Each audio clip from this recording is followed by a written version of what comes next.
High বন্ধুরা, তো দেখো আমি আবার চলে এসেছি ট্রেনে, কারণ আমি এখন যাচ্ছি আমার শ্বশুর বাড়িতে দ্বিতীয়বারের জন্য। তো আজকে যাচ্ছি ফুল ফ্যামিলি মিলে। ফুল ফ্যামিলির সঙ্গে নিজের বাড়ি যাওয়ার আনন্দটা যে কতটা, এটা অন্তত সবাই জানো। তো আমরা রাতে খেয়ে দিয়েই ট্রেনে উঠেছি, যাতে কোনো ট্রেনে গিয়ে খাওয়ার ঝামেলা না থাকে। তো উঠেই আমরা এখন খেয়ে দিয়ে আগে ঘুমাবো, কারণ আমরা সারাদিন অনেক ঘুরেছি, খুব টায়ার্ড ছিলাম। টাটা, কালকে সকালে আবার দেখা হবে। তো রীতিমতো সকাল হয়ে গেছে, আমরা ঘুম থেকে উঠে প্রথমে চাটা খেয়েছি, খেয়ে আবার ঘুমিয়েছি। ঘুমিয়ে তারপরে এখন যাচ্ছি বাড়ির দিকে। তো এখন কিছুক্ষণের মধ্যে আমাদের খাবার চলে আসবে, কারণ খিদেও পেয়ে গেছে। তো বলতে না বলতে আমাদের খাবারও চলে এসছে। তো ট্রেনের খাবার যেমন হয়, আমি সত্যি কথা আমার ট্রেনের খাবার কোনো দিনই পছন্দ না, কিন্তু তাও খেতে হয়, তাই খাই। তো দেখো এখন আমরা যাচ্ছি বাড়ির দিকে। উড়িষ্যার এই পাহাড়ের দৃশ্যগুলো সত্যি দেখতে এত ভালো লাগে, তোমাদের কি বলবো। চারপাশটা সবুজে সবুজ, মানে খুবই সুন্দর লাগে দেখতে।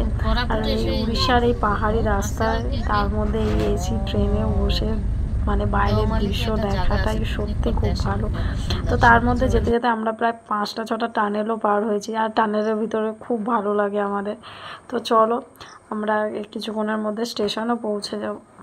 তো আমরা এখন স্টেশনে চলে এসেছি। আমাদের কোরাপুটে এসে যে আমার জামাইবাবু গাড়ি নিয়ে দাঁড়িয়েছিল যে আমরা যাব বলে। আমাদের এখান থেকেও এখনও বাড়ি যেতে প্রায় 2-3 ঘন্টা সময় লাগবে। তো আমাদের গাড়ি চলে এসেছে, আমরা এখন গাড়িতে উঠবো। এখন ডিসাইড করা হচ্ছে কে কোন গাড়িতে উঠবে। তো আমার জামাইবাবু গাড়ি নিয়ে এসেছিলো, আর একটা দাদাও গাড়ি নিয়েছে। তো সবাই আমরা অ্যাডজাস্ট করে মোটামুটি সবাই মিলে বসে পড়েছি গাড়িতে।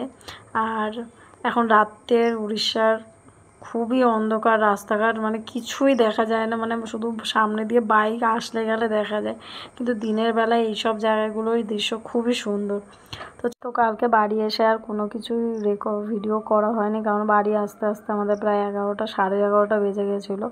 তো আমরা এখন সকালে ঘুম দিয়ে উঠে গেছি, উঠে গিয়ে এখন চলো আমার শ্বশুরবাড়িতে আপেল গাছ হয়েছে। তো তোমাদের সেই আপেল গাছটাই দেখাই, চলো দেখো আমাদের শ্বশুরবাড়ির গাছে কি সুন্দর আপেল হয়েছে, দুটো ছোটো ছোটো। আগেও শুনেছিলাম, কিন্তু আগেরবারে যখন এসেছিলাম তখন ছিল না। আর আমার বড় মার বাড়িতে কোনো কিছুর অভাব নেই, সব রকম গাছ আছে, আম, জাম, কাঁঠাল, লিচু, কোনো গাছের অভাব নেই। আর এই লেবুগুলো এত টক, মানে কি বলবো। এখন যেহেতু আমরা অফ সিজনে এসেছি, তাই গাছে আম নেই, নাহলে প্রত্যেক বছর এত আম হয়, মানে আমার শ্বশুরবাড়ির লোক খেয়ে পারে না। এখানে দেখো আমরা যেই উদ্দেশ্যে এসেছি সেটা হচ্ছে আমাদের বাড়ি রাধাকৃষ্ণর মন্দির উদ্বোধন হবে, তাই। তো দেখো এই হচ্ছে সেই মন্দির। তো এই মন্দিরের নিয়েও একটা ভিডিও তোমাদের খুব তাড়াতাড়ি আসতে চলেছে। এখানে বড় মাদের বাড়িতে অনেক রকম ফুল গাছ আছে, খুব ভালো লাগে আমার এইখানে গ্রামের রাস্তাঘাট, গ্রামের বাড়ি আমার খুবই ভালো লাগে। তো ছেলে বাইরে বসে টিভি দেখছে, আমাদের বেবি ঘুমাচ্ছে, আর আমি এখানে সকাল সকাল স্নান টান করে একদম রেডি, যেহেতু শ্বশুরবাড়িতে এসেছি। তো এখন রান্নাঘরেও চলে এসেছি, এসে রান্না করতে হবে যেহেতু।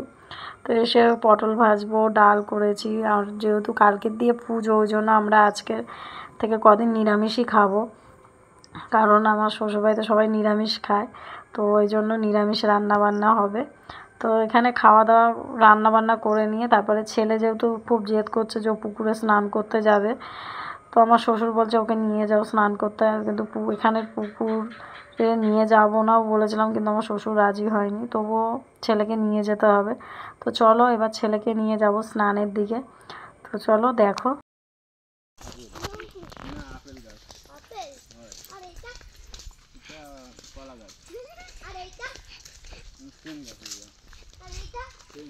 সারা রাস্তা 3 ভাই বোন মিলে গল্প করতে করতে দেখো এই জলে স্নান করবে, মানে ওকে স্নান করতে হবে। আগের বারে বসে ওই পুকুরে স্নান করেছে। তো দেখো ওরা কেমন ভাবে আনন্দ করছে। ওদের, আমার ছেলে তো পুকুর দেখলে ওকে স্নান করতেই হবে।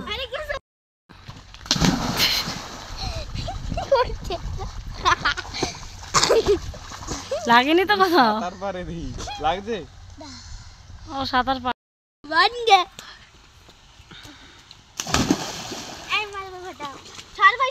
বাবু সর, দিদি মারবে।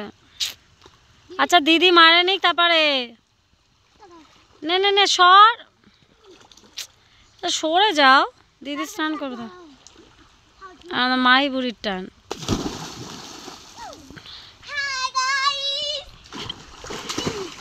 मछली गई पानी में छपक छपक, बोल मछली गई पानी में छपक छपक। তো এদের স্নান কমপ্লিট করে এখন আমরা বাড়ির দিকে যাচ্ছি। তো এরা দুজন তো নাচ করতেই ব্যস্ত। তো চলো বাড়ির দিকে যাওয়া যাক, বাড়ি গিয়ে এখনও কাজ আছে অনেক। তো চলো, স্নান পর্ব শেষ, এখন যাব বাড়িতে গিয়ে এবার খাওয়া দাওয়া হবে। রান্না করা হয়ে গেছে, তো গিয়ে চলো খেতে খেতে আবার তোমাদের সঙ্গে দেখা হবে। কি রান্না করেছি আজকে আমাদের নিরামিষ, যেহেতু এই বাড়িতে মন্দির প্রতিষ্ঠা, তো আমরা আমিষ তো খাবো না, নিরামিষ খাবো। চলো গিয়ে দেখাচ্ছি কি হচ্ছে। তো এখন যাব হচ্ছে ছদ্দির বাড়ি। তো বাইকে করে এখন ছদ্দির বাড়ি যাচ্ছি। তো গিয়ে চলো ছদ্দিদের বাড়িতে গিয়েও তোমাদের দেখাবো ছদ্দিদের বাড়ি কেমন। আর আশা করি তোমরা সবাই দেখেছো আগের ভিডিওতে আমার ছদ্দির বাড়ি।